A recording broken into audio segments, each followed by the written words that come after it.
Bentangkan spanduk, ratusan mahasiswa ini long march menuju Jalan Gong Perdamaian Dunia.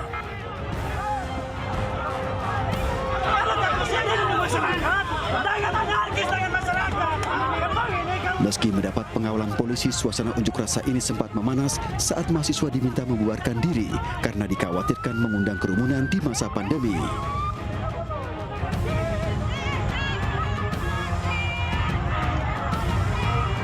Dalam aksinya, mahasiswa memprotes kebijakan pemerintah yang memperlakukan vaksin sebagai syarat administrasi pelayanan publik.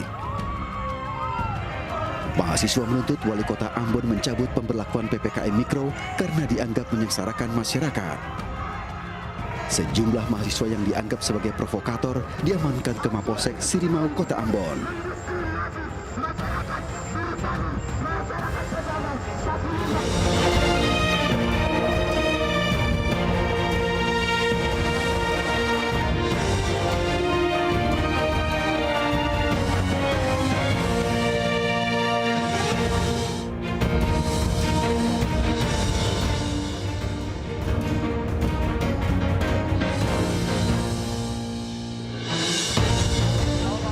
Semoga Anda semua dalam keadaan sehat. Saya Latif Sregar, kita bersama dalam iNews Prime.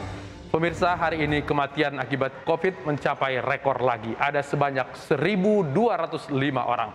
Kita akan membahas langkah Jawa Barat dan Jawa Timur dalam mengatasi pandemi bersama duo Emil. Kang Emil dari Jawa Barat dan Emil Dardak dari Jawa Timur. Tapi sebelumnya kita ke Medan dulu. Pedagang kopi yang menyiram petugas Satpol PP dengan air panas saat razia PPKM darurat ditangkap. Sebelum meminta maaf, pemilik warung sempat menantang gubernur dan wali kota agar memberikan bantuan selain hanya melarang.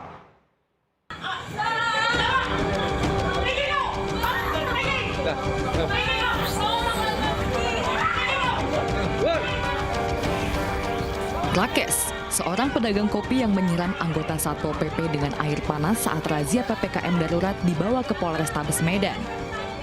Petugas Pol PP yang menjadi korban penyiraman air panas membuat laporan ke Polsek Medan Baru. Pedagang kopi ini kemudian dijemput petugas di rumahnya di Jalan Gatot Subroto, Medan, Sumatera Utara. Boleh buka, namun tidak diperkenankan untuk melayani makan dan minum di tempat.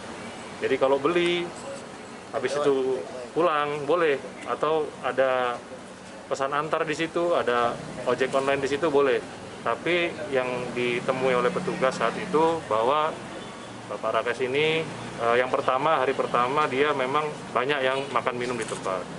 Disuruh bubar masih tidak mau. Hari kedua setelah sosialisasi selesai, beliau sudah masih mempersiapkan makan di tempat, ya. Dan menurut saksi yang melakukan penindakan di sana, ada yang duduk dan minum di sana. Kehidupan anak-anak bini saya, pemerintah ada ngasih bantuan. Ada kasih bantuan sama Bobi. Edi Ramayadi ada kasih bantuan sama kami. Kasih imbalan, kasih bantuan sama rakyat kecil. Sehari sebelum penyiraman, warung kopi Rakes didatangi petugas. Namun ia menolak pembubaran pengunjung warung kopi. Atas tindakannya, Rakes divonis menjalani 2 hari masa tahanan dan didenda sebesar Rp300.000. Denda tersebut sudah dibayarkan kepada jaksa penuntut umum selaku eksekutor, sedangkan Rakes sendiri memilih untuk berdamai. Sementara di Tasikmalaya, ayah yang anaknya ditangkap karena melanggar PPKM darurat protes. Anaknya digunduli dan dimasukkan bersama tahanan kriminal. Anaknya yang memiliki warung kopi ditahan karena memilih di penjara daripada membayar denda.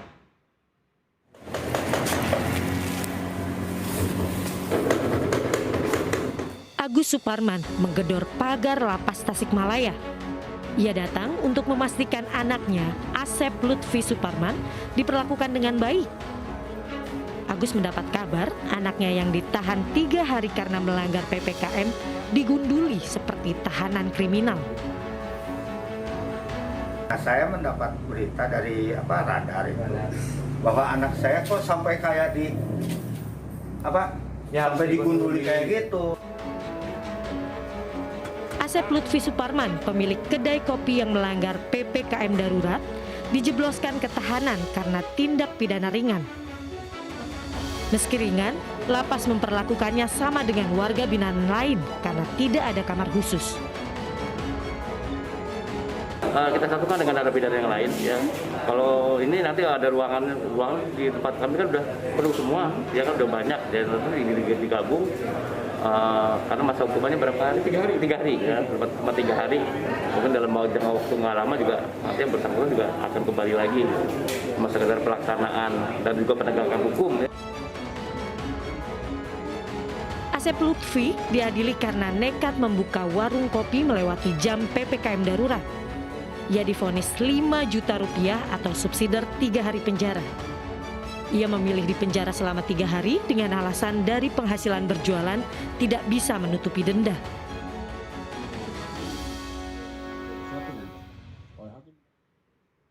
Kita langsung ke Tasik. Kita akan berbincang dengan Pak Agus Suparman, orang tua dari Asep Lutfi, pedagang yang memilih di penjara daripada membayar denda. Pak Agus, ya. Assalamualaikum. Waalaikumsalam. Sudah sempat ketemu Asep di dalam tahanan? Alhamdulillah sudah, Pak. Sudah. Bagaimana kondisinya? Apakah seperti yang dikhawatirkan? Betul. Kepalanya itu dicukuri ya, Pak? Ya. Digunduli atau cuma dipangkas biasa? Dipangkas kayak dipelontos gitu, Pak. Kayak pelontos, oke. Iya. Ada alasan dari pihak lapas melakukan itu? Nggak ada alasannya, Pak. Katanya alasannya itu menurut itu udah ketentuan dari sana katanya, dari kebijakan dari Kalapas itu. Iya. Sebelum Asep memutuskan untuk tidak membayar denda, dia berkomunikasi nggak dengan Pak Agus?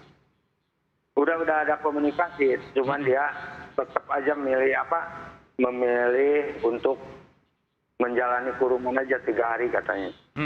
Kenapa, Pak? Kenapa Bapak tidak menahan? Ya itu udah prinsip dia itu begitu, Pak. Jadi tidak semua masalah bisa diselesaikan dengan uang gitu, Pak. Oke. Ya, tapi Pak Agus sendiri tidak berusaha bilang, sudahlah 5 juta kita bayar saja daripada harus masuk tahanan gitu, Pak? Sudah saya udah ngomong sama anak saya. Iya, tapi tetap aja anak saya mendingan milih untuk dikurung selama 3 hari itu. Seperti apa sih Pak Asep ini sebelumnya? Kalau kita lihat kan ketika dia di sidang juga orangnya sangat tenang dan kemudian bilang bahwa saya akan milih aja gitu. Iya, memang sebelumnya Asep udah bilang ke saya tuh kalau saya diponis untuk memilih, saya mau ikut memilih di kurung aja gitu. Iya. Oke, Bapak tidak berpikir misalnya ya kalau seorang anak sudah pernah masuk penjara nanti ke belakangnya akan gimana-gimana gitu? Ya sebelumnya saya udah konsultasi sama orang-orang ya yang mengerti akan hukum gitu ya, Pak. Bahwa Asep itu bukan kejahatan kriminal gitu, Pak. Sama aja dengan pengendara motor yang tidak bawa SIM terus ditilang gitu ya. Tilang kan cukup membayar denda, sudah selesai. Nah, ya itu seperti itulah. Pak Agus, besok Asep kan akan bebas karena cuma 3 hari. Setelah ini apa yang Bapak nasihatkan kepada Asep terkait dengan aturan PPKM darurat ini? Untuk sementara saya sarankan itu ikutilah aturan yang sudah ditentukan sama pemerintah itu aja, Pak. Oke, kita ikuti sama-sama aturan dari pemerintah. Pak Agus, terima kasih sudah berbagi di iNews Prime. Selamat malam, Pak. Malam. Hari ini jumlah pasien positif COVID di Indonesia melonjak lagi, termasuk di Jawa Barat. Jawa Barat menjadi nomor 2 setelah DKI Jakarta. Apa langkah yang akan diambil oleh Gubernur Jawa Barat? Kita langsung berbincang dengan Gubernur Jawa Barat Ridwan Kamil. Selamat malam, Kang Gubernur. Malam, Kang. Selamat malam untuk iNews Prime dimanapun Anda berada. Salam sehat. Salam sehat, Kang. Oke, Kang, hari ini Jabar ada di posisi kedua. Ini karena testingnya yang ditingkatkan atau bagaimana, Kang? Ya, secara umum di Jawa Bali juga sama. Jadi memang varian Delta ini kecepatan daya tularnya luar biasa. Sebelum ini tidak ada dan tidak banyak menulari anak remaja. Sekarang 17% kasus di Jawa Barat anak dan remaja. Nah, jadi ada dua hal yang kami lakukan. Satu, tentu mencoba mengendalikan dengan PPKM darurat, karena virus ini ada KTP-nya, dia tidak tahu batas wilayah. Jadi semua pengendaliannya harus serempak dalam satu pulau lah, kira-kira begitu. Yang kedua, kita sudah ada berita baik sedikit lah ya. Bor di Jawa Barat itu puncaknya kemarin 90,6 di awal PPKM darurat, sekarang sudah 81%. Ya. Jadi ada penurunan 9% karena kami menaikkan tempat tidur supaya tidak ada yang leleran di parkiran atau di mana kan. Kemudian yang OTG gejala ringan itu dirawatnya di desa-desa, kita ada 10.000 tempat tidur di 5.000-an desa. Kemudian yang mau sembuh kita pindahkan dari rumah sakit ke hotel, apartemen, sehingga ketersediaan rumah sakit di Jawa Barat itu sekarang turun 9%. Tapi bukan berarti kasusnya tren turun, itu kesimpulannya. Karena kan tiap hari laporan masih naik, tapi minimal jangan sampai kasus naik, rumah sakit kita terdesak sehingga akhirnya ada lapangan-lapangan parkiran yang mengalami kedaruratan. Itu yang kita hindari di kondisi darurat seperti ini. Oke, kalau kita lihat PPKM sudah berjalan 12 hari, di Jawa Barat seperti apa? Apakah efektif untuk menurunkan mobilitas warga di sana? Tadi kita evaluasi, tidak sesederhana itu ya, karena kan Jawa Barat ini terdiri dari wilayah yang ada industri dan wilayah yang tidak ada industri. Tadi kita rapat dengan Pak Luhut, Pak Wakil Gubernur Jatim juga hadir. Saya meminta agar target penurunan mobilitas untuk daerah industri itu dibedakan. Karena industri itu kan dapat izin dari Kementerian Perindustrian, jika dia masuk esensial atau kritikal, ada izin ekspor dan lain-lain. Tapi dari sisi pandemi kan sama saja, artinya pulang bubaran pabrik kan rame ya. Nah, kita sedang menghitung secara ilmiah apa. Nah, selama ini Kang, idealnya itu mobilitas diturunkan ke 30%. Jadi dari biasanya 100% nih pergerakan masyarakat, kalau diturunkan 30%, kasusnya harusnya lebih turun. Nah, kita rata-rata masih di 20-an karena kesulitan tadi, dan mudah-mudahan tadi seiring dengan kami jaga dulu rumah sakit, kemudian saya sudah merekrut 200.000 relawan untuk 200.000 RT, supaya setelah rumah sakitnya bornya kita turunkan, kami mau mencari orang-orang sakit. Nah, ini kan jangan sampai ada orang-orang sakit berkeliaran di antara orang-orang sehat. Nah, itu juga sedang kita lakukan. Dan terakhir, dari 90 ribuan kasus di Jawa Barat misalkan ya, itu hanya 20 ribuan yang dirawat di rumah sakit, berarti kan 70 ribunya itu ada di rumah-rumah. Itulah kenapa kita sudah 10 hari ngasih obat gratis, telekonsultasi dokter baru dibuka 2 hari, 20 ribu pertanyaan dari orang-orang yang bingung selama isoman kita jawab, dan itu upaya kita, termasuk kita membagikan oksigen pinjaman tabung juga ke warga-warga supaya yang isoman cepat sembuh, berkurang ke rumah sakit. Nah, tinggal mengendalikan kasus aktif varian Delta ini melalui pencarian orang-orang sakit dengan tracer 200.000 relawan tadi. Oke. PPKM darurat akan diperpanjang hingga bulan akhir Juli nanti. Apakah ini akan bisa mengendalikan penyebaran COVID atau ada kendala untuk Jawa Barat nantinya di dalam pelaksanaan ini? Kalau udah ngomongin COVID, tidak ada ilmu yang paripurna bisa menjawab kapan akan selesai, kapan beres. Susah juga menjawab, Mas Emil senyum-senyum.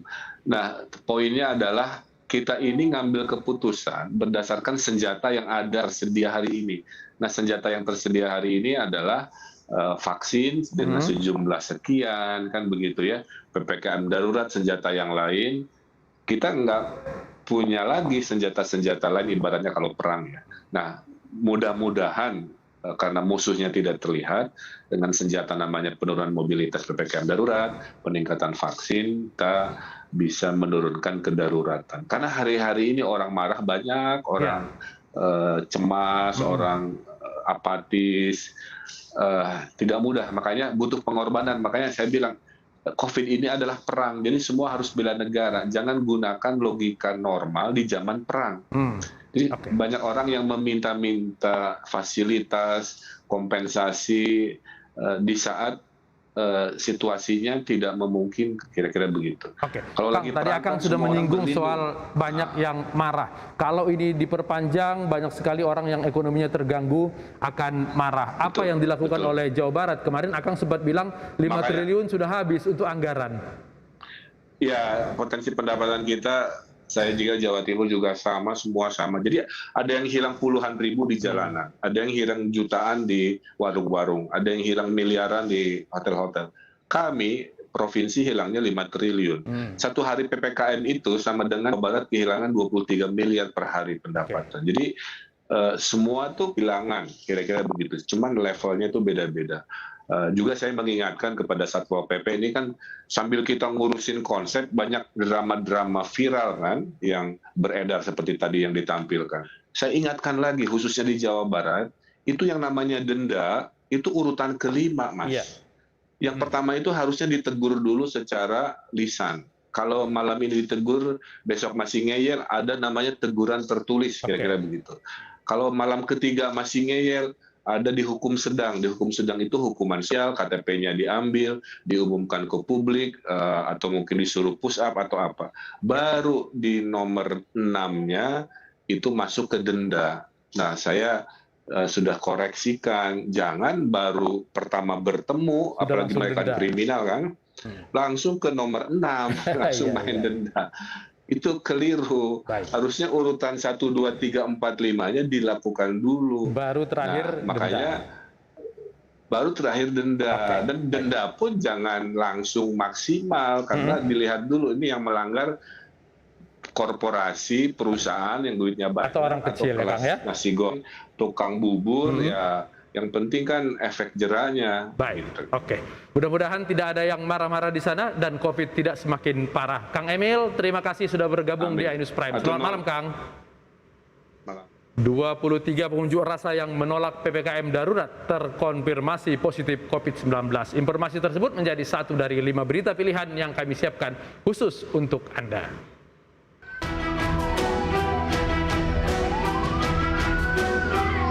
Kobaran api menghanguskan 5 rumah warga di Dabu Singkep, Kabupaten Lingga, Kepulauan Riau. Api pertama kali muncul dari salah satu rumah warga dan menjalar ke beberapa rumah sekitar. Warga dibantu petugas memadamkan kobaran api dengan mengerahkan 3 mobil pemadam.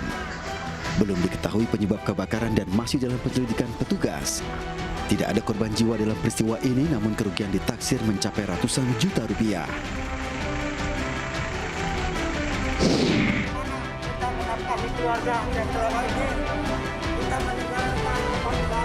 Puluhan pedagang Pasar Baru Bandung berunjuk rasa di depan Pasar Baru Kota Bandung. Dalam aksinya, pedagang menuntut pemerintah tidak memperpanjang PPKM darurat selama 6 minggu. Sambil membentangkan spanduk, pedagang berorasi di Jalan Otista Raya yang ditutup selama PPKM darurat. Pedagang mengaku selama pemberlakuan PPKM darurat, pedagang tidak memiliki pemasukan. Bantuan sosial yang diharapkan hingga kini tak kunjung diterima.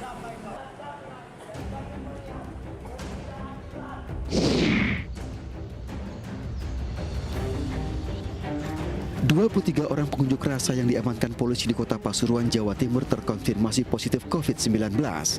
Hasil tersebut didapat dari hasil tes antigen yang digelar di halaman Mapolresta Pasuruan. Usai dipastikan positif, 23 orang dibawa ke rumah karantina untuk menjalani isolasi. Sebelumnya, 23 pengunjuk rasa ini menggelar aksi menolak PPKM darurat di Jalan Pahlawan, Kota Pasuruan, Jawa Timur.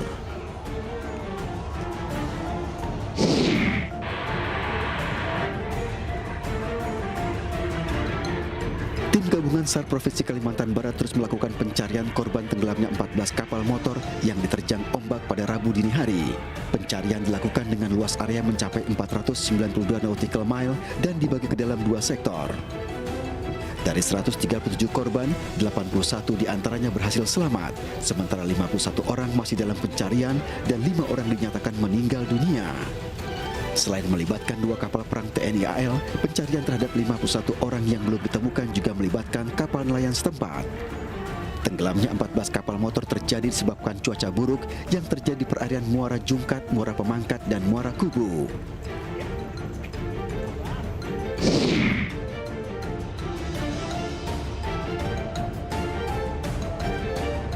Diterjang angin puting beliung, balai panggungan di Pura Puseh, Desa Kubu, Karangasem, Bali roboh. Robohnya balai panggungan membuat 7 jempanas tanah Dewa Dewi yang ada di bangunan hancur tertimpa. Seluruh bangunan roboh nyaris rata dengan tanah. Akibat robohnya balai panggungan ini, upacara keagamaan yang akan digelar dalam waktu dekat batal dilaksanakan.